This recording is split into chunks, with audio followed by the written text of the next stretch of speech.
Welcome to another episode of Unsolved Cases. I'm your host, Larry Hunter, and today we're diving deep into one of America's most infamous crimes, the Lindbergh Kidnapping.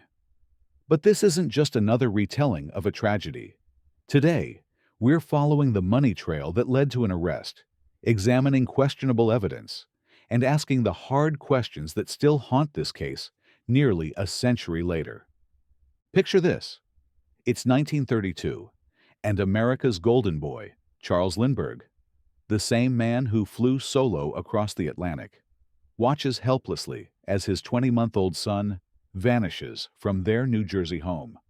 What follows is the investigation that would expose the dark underbelly of 1930s America, from Al Capone's prison cell offers to help, to a web of evidence so controversial that experts still debate it today. So buckle up, because we're about to uncover how a few crumpled bills, some suspicious handwriting, and a cast of questionable characters led to what many called the trial of the century, and why the truth might be far more complicated than anyone imagined. If chilling cold cases and infamous crimes like the Lindbergh Kidnapping, the Zodiac Killer, and the Black Dahlia murder send shivers down your spine, then Unsolved Cases by Skoob is about to become your new obsession. With quick, binge-worthy episodes that fit perfectly into your busy life, Skoob delivers spine-tingling true crime stories straight to your ears, anytime, anywhere. Step into the world of Skoob, the AI-powered podcast app, boasting over 100,000 minutes of gripping content and a passionate community of 50,000-plus true crime fans nationwide. Whether you're unraveling dark mysteries, chasing fresh leads, or diving back into cold cases, Skoob's fast-paced episodes keep you hooked and craving more. Download Skoob now on Google Play or the App Store. Now, coming back to the Lindbergh Kidnapping, our story begins not with the kidnapping itself, but with one of the most bizarre offers in criminal history. Picture Elmer Irie, a federal agent, traveling to New Jersey to meet with Charles Lindbergh. His mission? To discuss an unsolicited proposition from none other than Al Capone himself. Yes, you heard that right. Al Capone, sitting in his prison cell, had offered to help find the Lindbergh baby. The audacity is almost laughable, but Irie took it seriously enough to advise Lindbergh to reject the offer outright. Lindbergh's response was predictable. He reportedly said he would never advocate for Capone's release from prison, even if it meant potentially saving a life. But here's where the story takes an interesting turn. Lindbergh was so impressed by Irie's dedication and straightforwardness that he requested the intelligence unit's continued involvement in the investigation, despite the fact that they had no formal jurisdiction over kidnapping cases. This decision would prove to be pivotal, not because it helped solve the case the way everyone expected, but because it introduced a level of financial forensics that had never been applied to a kidnapping before. Irie immediately dispatched his agents, George E. Q. Madden and Frank Wilson, to New York with explicit instructions to locate Bob Carey, a man speculated to be involved in the case. What they found in August was chilling. Carey and his girlfriend discovered dead in what appeared to be a murder-suicide in Manhattan. But here's the kicker. The Chicago outfit seemed to have knowledge of Carey's demise before the media even reported it. Years later, a former truck driver for the North Side Mob would recount a conversation with Bugs Moran at a bar in 1932. Moran had reportedly left Chicago with an annual allowance of $25,000 from the outfit, and these mobsters boasted about settling a score with Carey. Apparently, delayed retribution related to the St. Valentine's Day massacre. But while these mob connections created headlines, the real breakthrough was happening behind the scenes. The agents under Irie's direction were implementing something revolutionary. They insisted on using conspicuous gold certificates for the ransom money and meticulously recorded every serial number. This was despite resistance from Lindbergh himself, who was focused on getting his child back safely. Now, both Irie and Wilson would later claim responsibility for this innovation in their respective memoirs. A classic case of taking credit after success. But regardless of who thought of it first, this decision would prove absolutely pivotal. Because when Bruno Richard Hauptmann was arrested in 1935, it wasn't because of brilliant detective work or witness testimony. It was because he was caught red-handed with those carefully tracked bills. Let me paint you a picture of April 4th, just 2 days after a mysterious Saturday night gathering at St. Raymond's Cemetery. A bank teller at East River Savings Bank on 96th Street and Amsterdam Avenue is going through her daily routine when something catches her eye. A $20 bill that would change everything. At this moment in time, only banks possessed the serial number lists of the ransom money. But this advantage was about to be completely undermined in the most incompetent way possible. A New Jersey newspaper somehow acquired this confidential list and published it for the entire world to see. Think about that for a moment. They essentially gave the kidnappers a roadmap of exactly which bills to avoid. The consequences were immediate and dramatic. Picture this scene. A well-dressed woman in a pastry shop in Greenwich, Connecticut, attempts to pay with a $20 bill. The shop owner, now armed with knowledge from the newspaper, realizes this might be ransom money. The woman, seeing the recognition in his eyes, hastily retrieves the bill and flees in a green sedan, disappearing toward New Haven. The shop owner is left standing there, stunned, unable to validate the bill's serial number because she's already gone. Charles Lindbergh himself had offered a generous $2 reward to anyone who could identify one of these bills. But bank tellers were proving to be unreliable watchdogs. And who could blame them? Imagine being a bank teller in 1932, dealing with impatient lines of customers, and being expected to compare every single bill against a list containing thousands of tiny serial numbers. Even when they created a more readable chart, checking each bill remained an impossible task. Enter Lieutenant James J. Finn of the New York City Police Department, who had served as Lindbergh's bodyguard and was now dedicating his life to tracking these ransom bills. Finn was relentless. It's estimated that he interviewed over 600 individuals in his investigative journey. Think about that dedication. 600 people, one by one, chasing leads that more often than not led nowhere. On May 19, 1932, a $5 ransom bill surfaced at Bickford's restaurant on West 42nd Street. The cashier provided a description so vague it was almost comical. The person might be Italian, Irish, or American.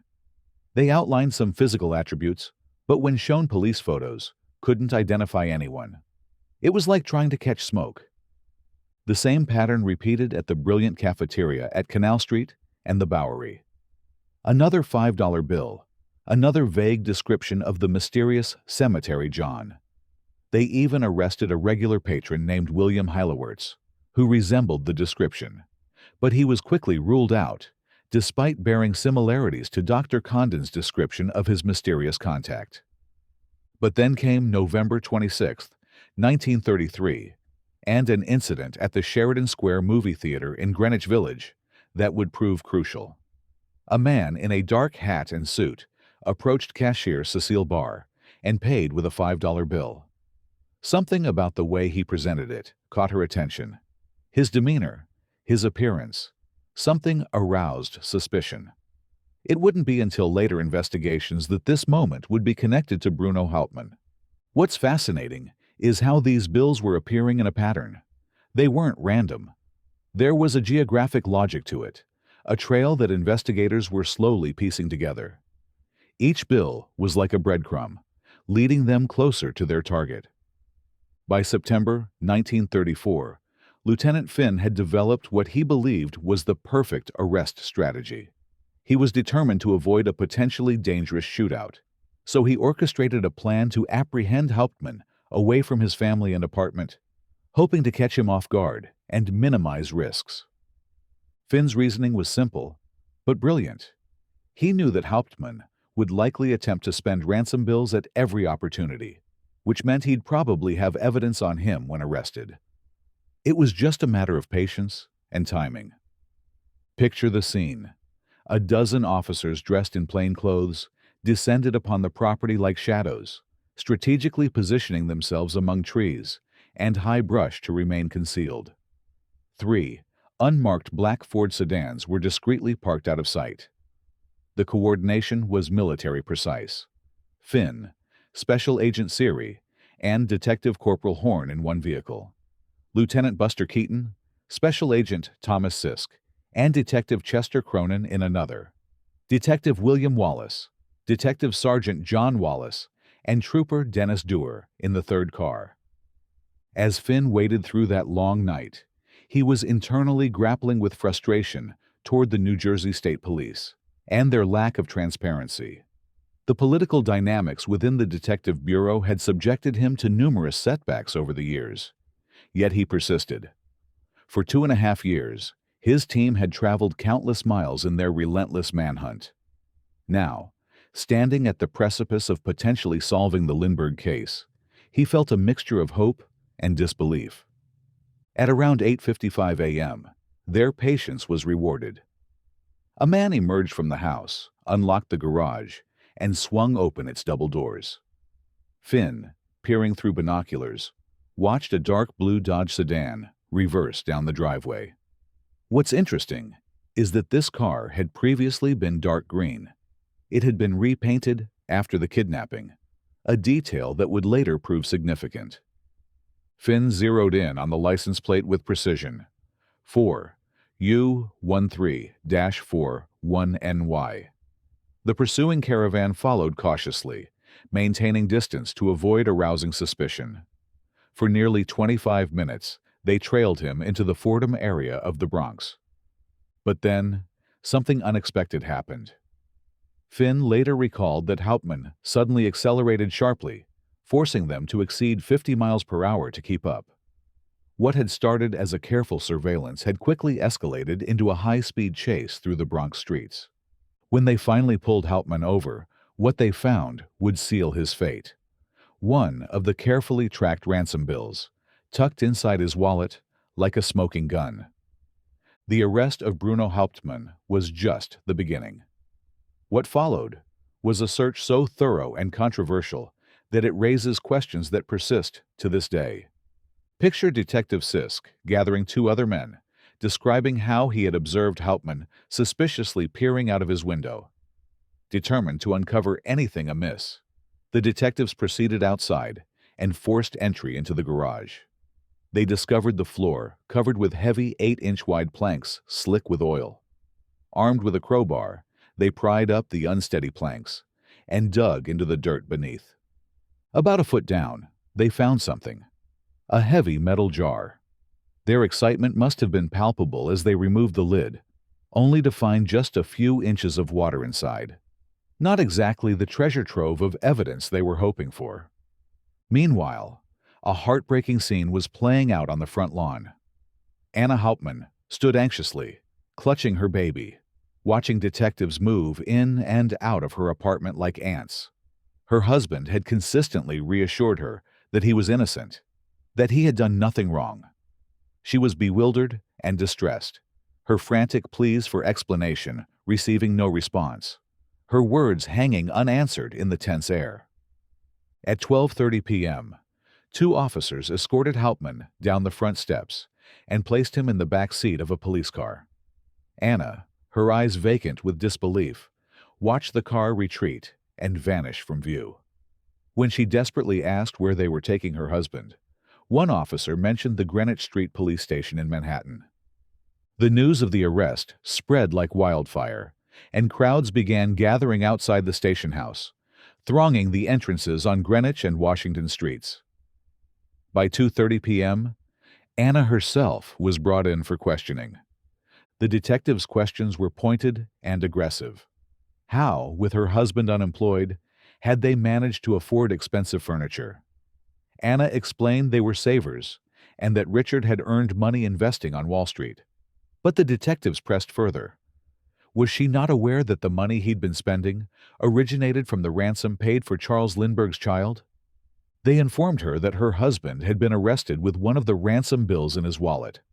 Overcome with emotion, Anna stammered and wept. asserting that Richard could not have committed such a heinous act. He was a loving husband, a devoted father. They had a little boy of their own.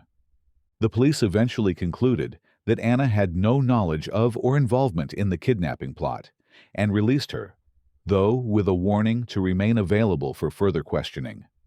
But as she exited the building, flanked by detectives, someone in the crowd of nearly 1,000 people yelled out, "Kill her!"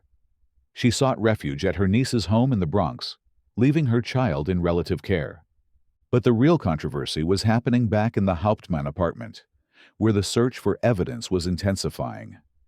Detectives meticulously examined all rooms for handwriting samples, paper, and envelopes that matched the ransom notes, and any tools that might have been used to create the distinctive symbol found at the bottom of each letter. Among the items they discovered was a notebook featuring a penciled sketch of a ladder, reminiscent of the one abandoned at the crime scene. They also found Hauptmann's set of tools, notably missing a standard 3/4-inch chisel, identical to the one discovered near the ladder. Here's where things get interesting and controversial. Initially, Hauptmann was charged with extortion because the fundamental evidence, recovering a substantial portion of the ransom money, had not yet materialized. But investigators were determined to burden Hauptmann with full responsibility for both the kidnapping and murder. There was just one problem. If Hauptmann's fingerprints had matched those in the nursery, the case would have been airtight. But here's the thing. No fingerprints had been detected in the room at all. The fingerprint specialist determined that the area had been wiped clean, eliminating any traces. Sometimes the coldest cases demand patience and sharp instincts to crack. Stay sharp, question everything, and don't let the mystery go cold on you. If this episode got your detective brain fired up, hit like, follow, and subscribe to Unsolved Cases on Spotify, Apple Podcasts, and YouTube. Now we come to perhaps the most controversial piece of evidence in the entire case. Something discovered in a small closet in Hauptmann's nursery that would either seal his fate or represent one of the most egregious examples of evidence tampering in American legal history. Dr. Condon had played a pivotal role as an intermediary during the ransom negotiations, using the pseudonym Jaffe. During the trial, prosecutors revealed that Dr. Condon's address and telephone number were discovered scribbled in pencil on the trim board inside a small closet in Hauptmann's home. But here's where this evidence becomes deeply suspicious. This closet lacked an overhead light and posed significant visibility challenges. To even see the writing, one would have to remove shelves and maneuver awkwardly into the back of the closet with a flashlight. Think about that for a moment. Why would someone write crucial contact information in such an inaccessible location? After days of grueling interrogation with little to no sleep, Hauptmann confessed to having written the telephone number there. He suggested that perhaps his fascination with the ongoing case, fueled by media reports, led him to jot down Condon's information. But this confession came under circumstances that would make any modern investigator uncomfortable. 6 exhaustive days of police questioning, where psychological pressure can lead to false admissions. A closer examination of the transcript reveals that Hauptmann might have been uncertain about which closet the authorities were even referring to. This suggests he might have been answering under duress just to stop the relentless questioning, a known reaction in individuals experiencing intense stress and coercion. But there was other writing in that closet. Serial numbers of 2 large denomination bills, a $500 bill and a $1,000 bill. Hauptmann claimed he had received these from a man named Fisch, a fellow German who had returned to Germany and died, conveniently unable to corroborate Hauptmann's story. Importantly, neither of these bills was part of the ransom money, although some newspapers erroneously reported otherwise. Here's what makes the Condon contact information so suspect. Hauptmann didn't possess a telephone at home and never had one. If he were Cemetery John, why inscribe a telephone number in a permanent location where he couldn't instantly use it? More logically, someone would write such information on portable paper to use at a nearby payphone. The location was also incredibly awkward and challenging to access. To read the telephone number, you'd have to remove shelves and squeeze into the closet's depths with a flashlight. If the goal was to hide information from police, this was actually a terrible hiding spot. Too permanent, too discoverable during a thorough search. Moreover, Dr. Condon was easily found in the New York City telephone directory, available in public phone booths throughout the city. Hauptmann could have accessed this information whenever needed without resorting to such an elaborate method. But here's the bombshell. There's evidence suggesting that Ed Cassidy, a reporter for the New York Daily News, may have planted this evidence. Following Hauptmann's arrest, Cassidy was in the apartment and allegedly needed a compelling story angle. According to several witnesses, Cassidy admitted to writing down Condon's address and phone number in the closet, close to where Hauptmann had noted the fish bill serial numbers. During his trial, Hauptmann firmly denied inscribing Condon's details, insisting that his earlier statements to investigators stemmed from an urgent need to satisfy their demands after prolonged interrogation. Even Dr. Condon himself questioned the veracity of this evidence. In interviews following Hauptmann's conviction, Condon expressed doubts about the legitimacy of the writing, stating he struggled to reconcile it with the overall narrative of the case. As the case against Hauptmann was being built, prosecutors needed more than just the ransom money found in his possession. They needed witnesses and expert testimony to create a complete picture of guilt. What they produced instead was a series of testimonies and analyses so questionable that they raised serious doubts about the entire investigation. Let's start with Millard Whited, a potential key witness discovered by state troopers at a logging camp in Pennsylvania. Whited claimed to have observed Bruno Richard Hauptmann, suspiciously lurking near the Lindbergh estate 2 weeks before the kidnapping. At the time of the kidnapping, Whited was working a modest farm near Hopewell. Later, he turned to hauling wood for a living. After abandoning his residence on Wurtsville Road, his whereabouts became unknown until troopers tracked him down. When they asked if he recognized Hauptmann from newspaper photographs, Whited admitted he didn't purchase newspapers and couldn't read well. When presented with photographs, Whited recalled seeing a man resembling Hauptmann near his home before the kidnapping, but he admitted he couldn't assertively identify Hauptmann without confronting him directly. The troopers arranged this encounter, transporting Whited to Trenton headquarters on October 4, 1934. But here's where things get interesting. After deliberating for 48 hours, Whited expressed concerns about traveling to New York. He didn't have suitable clothing or the means to afford the trip, which he considered a waste of his limited resources. Lieutenant Keaton assured him that transportation would be provided, and that he'd be compensated for lost work at $35 per day, equivalent to his wood hauling rate. While not explicitly mentioned, there was a $25,000 reward that would be distributed among contributors. Whited might not have been literate, but he understood the implications of demand and reward.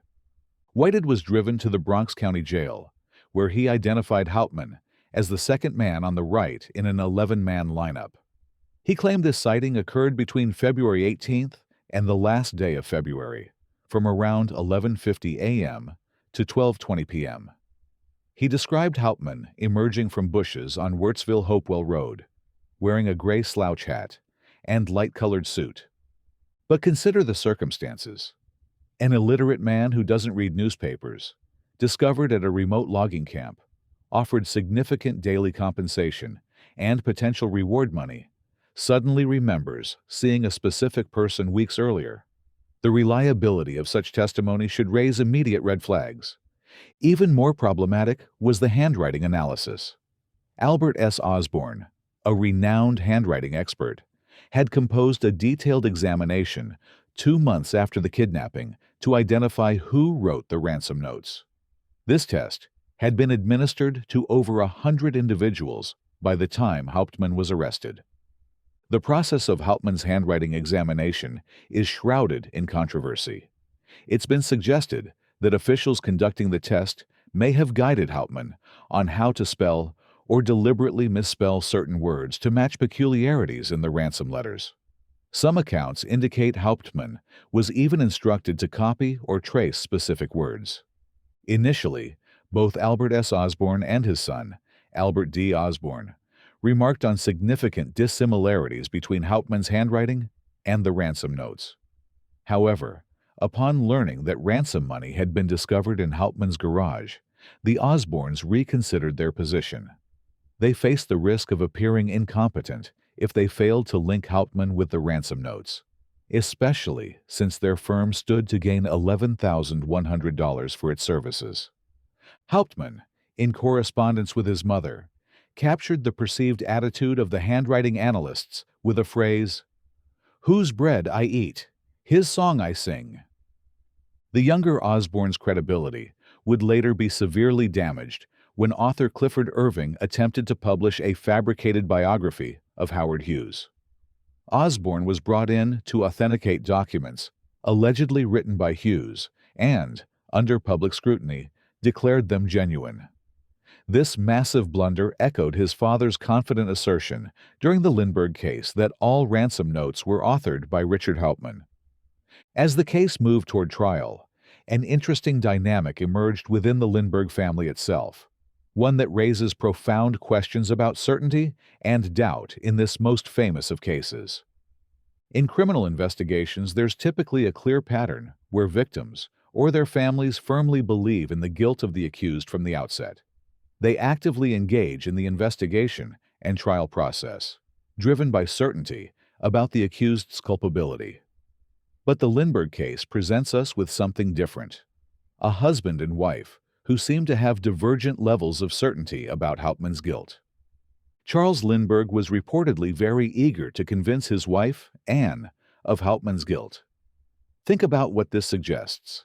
If Anne already believed Hauptmann was guilty, why would Charles need to convince her? The fact that he felt compelled to persuade her implies that Anne harbored doubts. Her uncertainty becomes even more intriguing when we consider a letter she wrote to her mother-in-law on March 2, 1932, where Anne admitted she initially had suspicions about her husband. This revelation casts Lindbergh's attempts to persuade her in a much darker light. If Lindbergh continued to work to convince her of Hauptmann's guilt, even after the arrest, does that imply Anne maintained her suspicions about Charles himself? This dynamic fits a troubling pattern. When someone believes they've committed the perfect crime, one of the most precarious moments isn't immediately following the cover-up, but later when suspicion begins to shift toward another party. The real perpetrator faces a conundrum. They can't immediately join prosecution efforts without risk, but they also can't appear too doubtful of the official narrative. The safest course is to express uncertainty while remaining vigilant for developments. If evidence eventually vindicates the wrongfully accused, the real perpetrator can breathe easier. Only when it becomes clear that evidence against the accused is substantial can the true perpetrator safely align with the prosecution. Meanwhile, Anna Hauptmann was fighting desperately to save her husband's life. She created a legal defense fund and worked to galvanize the German community in his favor. This brought her before a gathering of 2,500 supporters in Yorkville, the hub of New York's German-American population. As she took the stage, she was met with overwhelming applause. References to Charles Lindbergh, however, were met with hisses and boos. A similarly passionate crowd of 1,500 people at Ebling's Casino in the South Bronx expressed their disdain for Judge Trenchard and New Jersey's Attorney General Walensky through boos. Notably, outside this venue, individuals were distributing Nazi propaganda, adding a politically charged atmosphere to an already volatile situation. People across the country sought Hauptmann's autograph, sending $1 checks, hoping his signature would enhance their value as collector's items. Despite these efforts, funding trickled in slowly. Facing financial strain, with Edward Riley threatening legal action for outstanding fees, Lloyd Fisher took control of the defense strategy with help from Frederick Pope and Egbert Rosecrans. Fisher later recounted the difficulty of coordinating defense strategy, managing to meet with Riley for mere minutes during the 32-day trial. On June 20, 1935. Hauptmann's legal team challenged the trial's outcome before New Jersey's highest court. Constitutional law expert Rosecrans contended that Hauptmann should have been tried in Mercer County, where the crime presumably occurred, rather than in Flemington, arguing that the court lacked jurisdiction. Rosecrans challenged the legal basis of charging Hauptmann with murder in the context of committing a burglary, arguing that the accusation that the baby's death resulted from a statutory burglary of a sleeping suit of no significant value was a misinterpretation of the law. The return of the garment undermined any alleged intent to steal. Fast forward to 1991, when Dr. Kim Rossmo, a detective inspector with the Vancouver Police Department, developed a revolutionary criminal investigative method called geographic profiling. This methodology analyzes crime locations to determine likely areas where offenders may reside, and Dr. Rossmo has applied it to cold cases, including the Lindbergh Kidnapping. Using sophisticated geoprofiling software called Rigel, Dr. Rossmo input various crime-related locations: businesses where gold certificates emerged, postal stations that marked mailed ransom notes, the spot where taxi driver Joseph Perrone received instructions, and St. Raymond's Cemetery, where the ransom was exchanged. Each address was verified against a 1928 Rand McNally map for historical accuracy. The analysis identified two peak areas for investigation, both in the Bronx. The North Bronx and South Bronx emerged as key areas where police should have concentrated efforts. Here's what's fascinating. Bruno Hauptmann's apartment was located in the North Bronx, while the overlapping areas in the South Bronx corresponded with John Knowles' residence and workplace. Dr. Rossmo deduced several possibilities. The offender may have relocated recently, might have had distinct residential and occupational locations, or multiple offenders could have been involved. The latter scenario seems most likely given that lookouts were observed at Condon's meetings with Cemetery John, and kidnappings commonly involve multiple perpetrators. The geoprofile suggested that one suspect likely lived in the North Bronx, while another possibly resided in German neighborhoods in the South Bronx. In John Knowles' case, distributing Cemetery John's police sketch within the area could have uncovered a suspect who matched the drawing more closely than Hauptmann, with details that aligned with Condon's description, including a distinctive lump on the left thumb. Additional evidence included Knowles' handwriting, similarities with ransom envelopes, his sudden influx of cash, handwriting disguise attempts, and a stamp collection explaining the unique 10-cent stamp on the infant sleepsuit package. These details, combined with his job as a deli clerk, accounting for animal fat stains found on ransom bills, would have heightened law enforcement interest.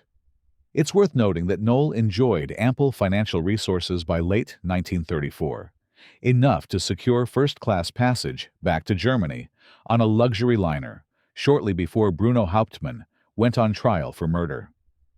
Dr. Rossmo's sophisticated approach contrasts sharply with the spatial investigative methods of the 1930s. Lieutenant Jimmy Finn operated from the Greenwich Street Police Station using a straightforward system, a large map of New York City's 5 boroughs on his office wall, adorned with colored pins denoting where Lindbergh ransom bills had appeared. Black pins for $5 notes, red for $10 notes, and a singular green pin for the sole $20 bill recovered. As we reach the end of our journey through this labyrinth of evidence, testimonies, and unanswered questions, we're left with a troubling reality. The case that was supposed to represent justice for America's most famous crime victim may have been built on a foundation of quicksand. Think about what we've uncovered today. We have ransom money found in Hauptmann's possession.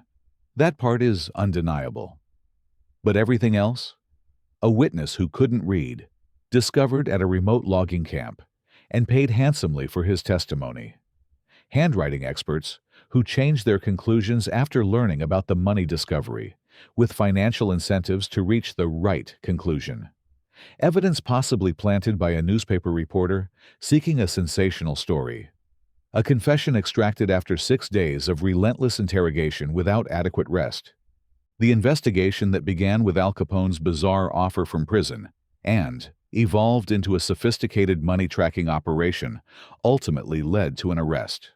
But did it lead to justice? The very fact that Anne Lindbergh seemed to harbor doubts, that her husband felt compelled to convince her of Hauptmann's guilt, raises questions that go to the heart of this case. Geographic profiling suggests that if modern investigative techniques had been available in the 1930s, police might have been watching both Bruno Hauptmann in the North Bronx and John Knoll in the South Bronx. One of these men was executed. The other sailed back to Germany in luxury just before the trial began. The money trail was real. Those carefully tracked gold certificates led investigators directly to Hauptmann's door. But money, as we've learned, can be passed from hand to hand, and its presence doesn't always tell us the complete story of how it got there. In the end, the Lindbergh kidnapping case stands as a monument to both the power and the limitations of criminal investigation. It showed us how meticulous financial tracking could crack a case, but it also demonstrated how the pressure to solve a high-profile crime could lead to tunnel vision, questionable evidence, and rushed conclusions. The tragedy of the Lindbergh baby's death demanded justice. Whether Bruno Richard Hauptmann's execution delivered that justice, or whether it simply satisfied a public hunger for closure in an impossible case, remains one of America's most haunting questions. The money trail led to an arrest, a trial, and an execution. But did it lead to the truth? That question continues to echo through the decades, a reminder that in our pursuit of justice, we must be as careful about the evidence we accept as we are passionate about the justice we seek.